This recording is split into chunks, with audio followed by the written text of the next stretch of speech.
आज से हजारों वर्ष पहले द्वापर युग में महाभारत का युद्ध हुआ था। यह युद्ध साधारण युद्ध नहीं था, क्योंकि इसमें स्वयं विष्णु अवतार कृष्ण शामिल थे। इसी युद्ध के समय वेदों का सारा कथा जाने वाली गीता का उपदेश दिया गया। इस युद्ध में इतना कुछ था, गुत्थी आज तक नहीं सुलझी जा सकी थी। लेकिन आज हम जानेंगे कि आखिर महाभारत में वर्णित कौन सा अद्भुत रहस्य है। कृष्ण ने अर्जुन को युद्ध के लिए प्रेरणा क्यों दी? आखिर किस प्रकार हुई पांडवों का धर्म यज्ञ पूरी? पांडवों पर क्यों लिखा युद्ध का पाप? महाभारत का रहस्य क्या है? सुपथ सुदर्शन कौन थे? महाभारत तथ्य। महाभारत तथ्य। महाभारत की कथा, महाभारत कहानी के विषय में विस्तार एवं गहराई से जानें। महाभारत की कथा।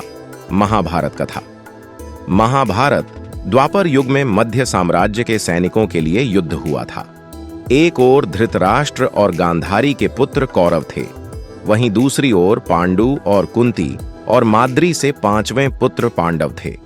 कौरवों का पक्ष अधर्म का था और पांडवों का पक्ष धर्म का कहा गया है। यहाँ एक प्रसंग का उल्लेख अनिवार्य रूप से किया गया है, जिसमें बताया गया है कि कौरवों ने पांडवों को न केवल वनवास भेजा, बल्कि उन्हें मारने की भी साजिश रची। पांडवों का पक्ष धर्म का था और धर्म के साथ परमात्मा होते हैं, इसलिए वे सुरक्षित रहते हैं। पांडवों के महल को देखते समय द्रौपदी के दुर्योधन पर उपास ने उसे वह स्थिति पर ला खड़ा किया, जब भारी सभा में गुरुजनों के मध्य पांडवों को छल से चौपड़ जुए के खेल में हराकर द्रौपदी को निर्वस्त्र करने की घटना हुई। तब द्रौपदी द्वारा पिछले जन्म में वस्त्रदान से पूर्ण भगवान कविदेव द्वारा लाज बचाई गई थी।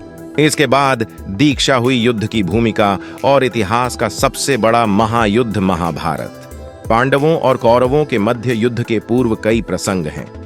भगवान श्री कृष्ण ने दोनों प्रतीकों को समझाकर इस युद्ध को टालने का प्रयास अंततः जारी रखा।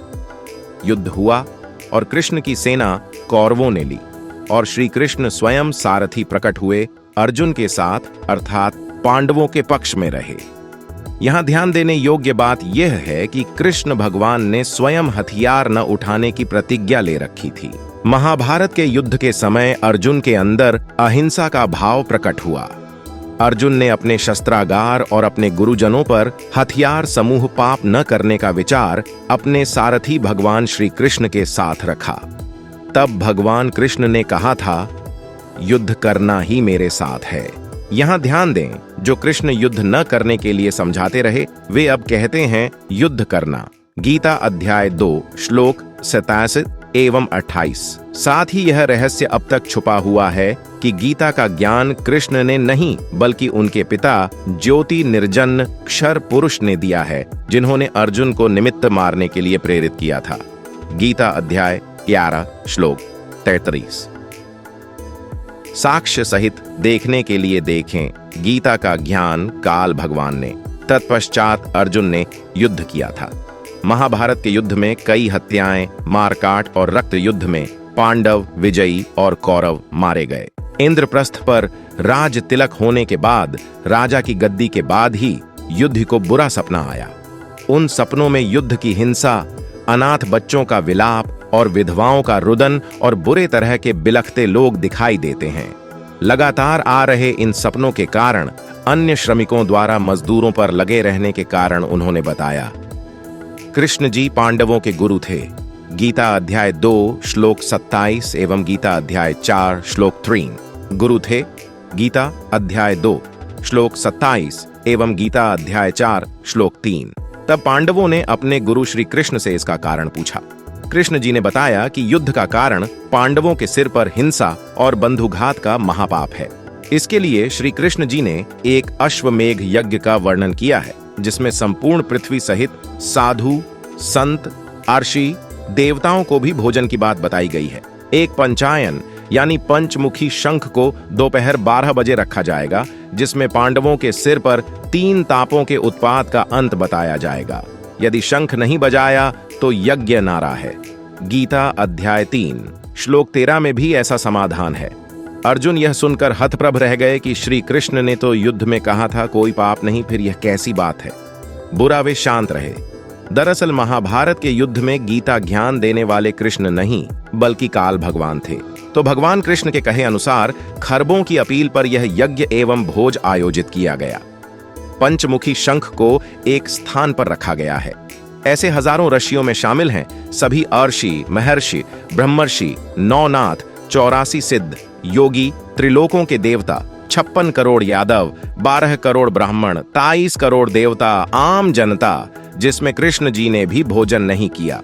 तब युधिष्ठिर ने मुझसे पूछा और कृष्ण जी ने कहा कि भूमिका निभाते हैं। उस समय वे करुणामय नाम से अवतरित हो गए थे। उनके ही शिष्य थे सुपच सुदर्शन। सुपच सुदर्शन तत्व ज्ञान समझकर तत्वज्ञानी संत से नाम लेकर पूर्ण भगवान की भक्ति करते थे। भीमसेन के उत्तर से दुखी होकर श्री कृष्ण ने कहा कि आपको ऐसा नहीं करना चाहिए, क्योंकि उस संत के एक रोम के समान तीखा लोकों में कोई नहीं है।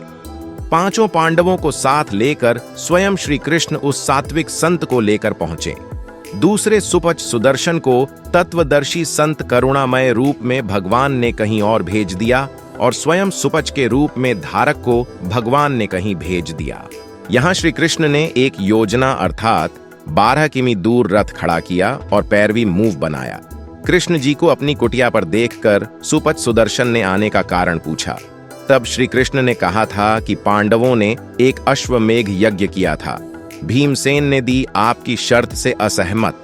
पूर्ण ब्रह्म आपके ज्ञान के अनुसार संतों से मिलने के लिए हर कदम पर 100 यज्ञ के बराबर होता है। आज पांचों पांडव और मैं स्वयं द्वारका आपके साझीदारी पेश करते हैं। हमारे कदमों को यज्ञ समान फल दान करते हुए 100 आप रखें, शेष हमें दान करें एवं हमारे साथ की रणनीति। जब सुपच सुदर्शन रूप में पूर्ण भगवान यज्ञशाला में आएंगे तो उनके आसन को अपने हाथों से स्वयं श्री कृष्ण ने स्थापित किया। सुपच सुदर्शन के अति सामान्य रूप को देखने के लिए वहां के रेस्तरां अर्षि एवं मंडलेश्वर हंसने लगे। स्वयं द्रौपदी भी शंकित हुई। सहारा ऑर्डर फूड बनाया।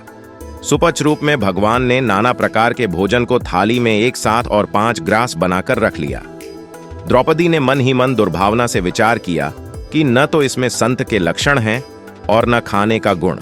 शंख से 5वीं बार आवाज हुई और उसकी रुक गई। युधिष्ठिर ने श्री कृष्ण से कहा कि शंख ने आवाज कर दी, हमारी यज्ञ परीक्षा हुई। तब श्री कृष्ण ने कहा था, यह शंख अलौकिक बजता है। शक्तियुक्त कृष्ण ने जान लिया कि द्रौपदी किस प्रकार की दुर्भावना में है। श्री कृष्ण ने द्रौपदी को सत्कार न करने एवं अंतःकरण मैला करने की गलती के लिए चेताया एवं तब उसने सुपच रूप में पूर्ण ब्रह्म से क्षमा मांगी। द्रौपदी सुपच रूप में आए भगवान के चरण धोकर उस जल को पीने लगी। तब थोड़ा सा जल श्री कृष्ण ने उनके लिए भी मांग लिया। उसी समय वह पंचायन शंख इतना जोर से बजा के स्वर्ग लोक तक गया। तब पांडवों का यज्ञ सफल हुआ। तब सुपच रूप पूर्ण कबीर भगवान साहेब ने 2 वंशजों की चर्चा की और सभी को तत्व ज्ञान समझाया। वास्तविक बुद्धि पर काल ब्रह्म का अधिकार है।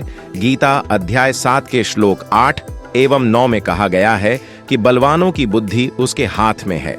अभिमान और कालवश बुद्धि के कारण वहां उपस्थित जन समुदाय भगवान कबीर साहेब की शरण में नहीं आए। बलवान तो श्री कृष्ण भी थे, लेकिन स्वयं विष्णु भगवान का अवतार होने के बाद भी उन्हें गीता ज्ञान याद नहीं रह गया, क्योंकि गीता का ज्ञान अक्षर भगवान ने दिया था। ऐसे ही जब श्री राम सीता वियोग में निराश बैठे थे, तब शिवजी ने अपने ही लोक से उन्हें प्रणाम किया था। तब उन्होंने बताया कि वे श्री विष्णु के अवतार हैं।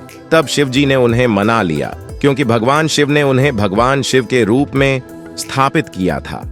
श्री राम सीता का पता नहीं चला पा रहे थे कि वे कहते हैं कि चिड़ियाघर में काल भगवान ने बुद्धि के लिए कुछ खिलौने लाए थे। तब वे सीता के रूप में पार्वती को पहचान कर आए थे। हे दक्षपुत्री, माया भगवान शंकर को कहां छोड़ आए थे। इस प्रकार काल भगवान बुद्धि को नियंत्रित करते हैं। महाभारत के कुछ बाद वर्ष दुर्वासा आर्षि के श्रापवश पूरे यादव कुल यमुना के तट पर कट कर मर गए। समय श्री कृष्ण को त्रेता युग में बाली वाली आत्मा ने द्वापर युग में उसी शिकार को धोखे से तीर से मारा था। पांचों पांडव उस समय श्री कृष्ण के पास पहुंचे। तब श्री कृष्ण ने अंतिम 2 उपदेश पांडवों को दिए थे जिनमें से पहला यह है कि सभी यादवों के मर जाने के कारण द्वारिका की डोरिका को इंद्रप्रस्थ ले जाना पड़ा, क्योंकि वहां कोई भी नर यादव शेष नहीं बचा था। दूसरा यह कि पांचों पांडवों के युद्ध में हुई हिंसा के कारण बेहद पापों का सामना करना पड़ा। मूलतः वे हिमालय में बिकने वाले शरीर गल जाने तक की तपस्या करते हैं। अर्जुन ने पहले से ही हतप्रभ थे, तब उन्होंने गीता अध्याय 2 के श्लोक 37, 38 एवं अध्याय 11 के 32, 33 श्लोक के संदर्भ में पूछा था कि कृष्ण ने उन्हें युद्ध की प्रेरणा दी थी। ऐसा क्यों कहा गया था कि उन्हें पाप नहीं मिलेगा, और अब पाप बता रहे हैं। तब श्री कृष्ण ने बताया था कि गीता में कहे गए ज्ञान का उन्हें तनिक भी भान नहीं है। यह जो कुछ भी हुआ उसे टालाना उनके वश का नहीं था। यह तपस्या की अंतिम राय आपकी भलाई के लिए है।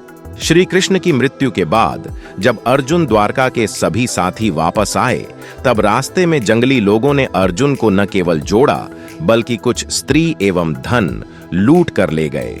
अर्जुन के पास उस समय गांडीव धनुर्धर था, जिसके कारण उसने महाभारत का युद्ध जीता था, लेकिन उसने कोई काम नहीं किया, बल्कि उलटे अर्जुन को पिटना पड़ा। तब अर्जुन ने कहा कि कृष्ण छलियां हैं, जब संहार देते थे तब शक्ति दे देते थे। जिस धनुष से लाखों का संहार किया गया, धनु से आज कुछ न कर पाया। असल में छलियां तो क्षर पुरुष हैं। कृष्ण के धोखे में गीता का ज्ञान दिया और अर्जुन के हाथों नर संहार करवाकर उनके सिर पर पाप लादा। आखिर क्यों किया क्षर पुरुष ने ऐसा खुलासा? पढ़ें पूरी रचना। इस काल लोक का विवेचक और ज्ञानी है, यानी दोनों ही स्थिति में पाए गए कर्मों के प्रति जीव हैं। साथ ही इन 21 ब्रह्मांडों के स्वामी क्षर पुरुष ने गीता में स्पष्ट कर दिया है कि घोर तप को तपने वाले डंभी एवं राक्षस स्वभाव के हैं। शास्त्र में बताई गई विधि न के कारण गीता अध्याय 16 श्लोक 20 गीता होने के अध्याय 17 श्लोक 5-6 के अनुसार पांडवों की तपस्या मनमाना आचरण थी। मूलतः पांडवों की वह तपस्या भी वैकल्पिक सिद्ध हुई।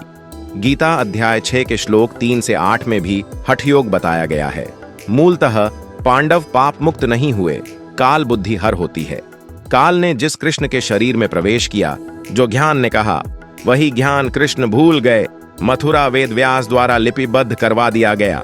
यह भी संभव नहीं है कि हजारों आर्षि महर्षि तत्व ज्ञानी संत को पा सके और उनकी काल्पनिक विचारधारा रही।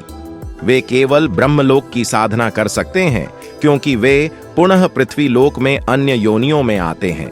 क्योंकि गीता अध्याय 8 के श्लोक 16 के अनुसार ब्रह्मलोक पर सभी की तलाश है। गीता ज्ञानदाता स्वयं मुक्ति का मार्ग नहीं बताएं, इसलिए उन्होंने गीता अध्याय 4 श्लोक 34 में पूर्ण तत्व गीताकार संत की शरण में जाने के लिए कहा है। गीता अध्याय 17 श्लोक 23 में पूर्ण भगवान को प्राप्त करने का मंत्र बताया गया है एवं नित्य कर्म करते हुए भक्ति करने की सलाह दी गई है। विचार करें, जब धर्मराय ऑडिट में पूछा गया कि क्या वहां आपकी भक्ति खत्म हो गई है, जहां कोई भी स्टॉक नहीं चलता। आज दुर्लभतम संत सत्यपूर्ण तत्व निर्देशक संत पामल जी महाराज हमारे बीच के रिश्ते हैं। यह भक्ति एवं भक्ति मंत्र सारनाम गौतम ऋषियों मुनियों को भी नहीं मिले, जो आज हमें सहज उपलब्ध है। मूलतः देर न करते हुए अतिशीघ्र तत्व दर्शन संत के शरण में एवं अतिथि कल्याण अपना करवाएं, अन्यथा 84 लाख योनियों एवं नर्क के चक्कर काटने वाला होगा। भगवान श्री कृष्ण के विचारों से हमें बहुत कुछ सीखने को मिला है।